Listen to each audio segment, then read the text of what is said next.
نادي العروبة الضيف الجديد في دوري المحترفين، وبإضافة إلى وجود 6 لاعبين محترفين مع نادي العروبة ونادي القدم السعودية في دوري المحترفين.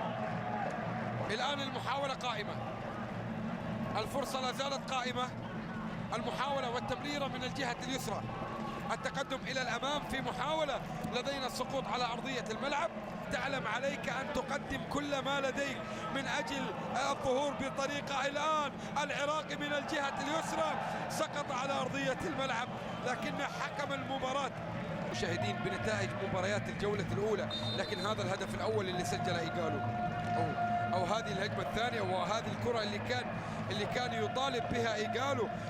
يطالب بها إيغالو والكرة التي وغادر دوري المحترفين وغادر وغمانية لفرسان مكة بين المدرسة البرتغالية بين برازيل وأوروبا، كما يحلو لقاطع عرضية الرأسية داخل منطقة الجزاء، خلص الدفاع في المرمى حينما استطاع أن يسجل 3 أهداف. كرة على الناحية اليمنى، يوسف أمين النجم العراقي، تمريرة قدوين لكن يستعيدها قدوين الأسترالي مرة أخرى، وصلت إلى يوسف أمين النجم العراقي الشاب واحد منطقة الجزاء. اللعبات حاول معها جواد اليميك لكن أيضا الكرة بتتخلص، وصلت في الجهة. زال مستمرة نادي العروبة الضيف الجديد. المباراة الثاني الآن الكرة جواد اليميك خلصها، عادت مرة أخرى محاولة لبناء هجمة مرتدة عن طريق خبرة، لأن هذا الحارس اللي قادم من نادي أراكا طبعا ما زال في سن 27 سنة.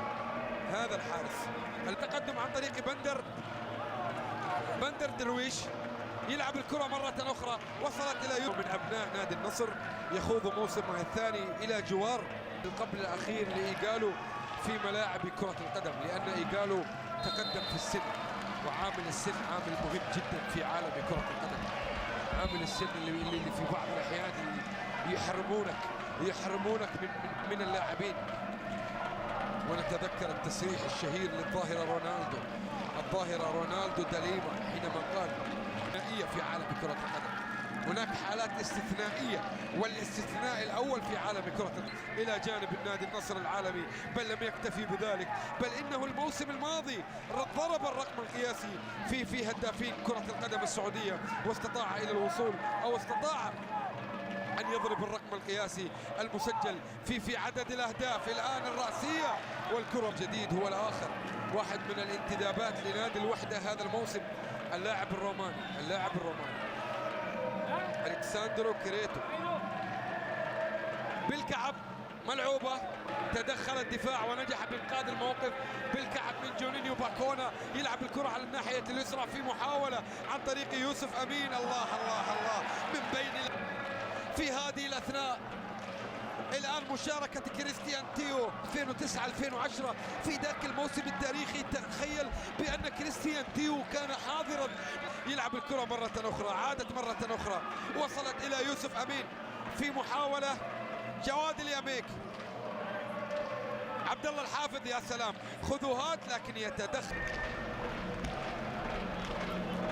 يشترك في آخر ربع ساعة. الآن القانع فرسان مكة من تسجيل ثاني أهداف المباراة. 1-1. التعادل الإيجابي ما راح يطول، هذا التعادل ما راح يطول، ووقت مستقطع بية الملعب. الآن الكرة والمحاولة عن طريق يوسف أمين العراقي يتقدم، عمله ليتذكره الوحداويين بكل خير وبكل تأكيد. وحدة هل تأتي معها بالجديد لفرسان مكة؟ الآن المحاولة قائمة، الكرة واللمسة موجودة. محمد المكعزي يلعب الكرة على الناحية اليسرى، عرضية، الكرة الهدف على نار هادئة. محمد المكعزي هل يطبخ على نار هادئة؟ وصلت إلى يوسف أمين.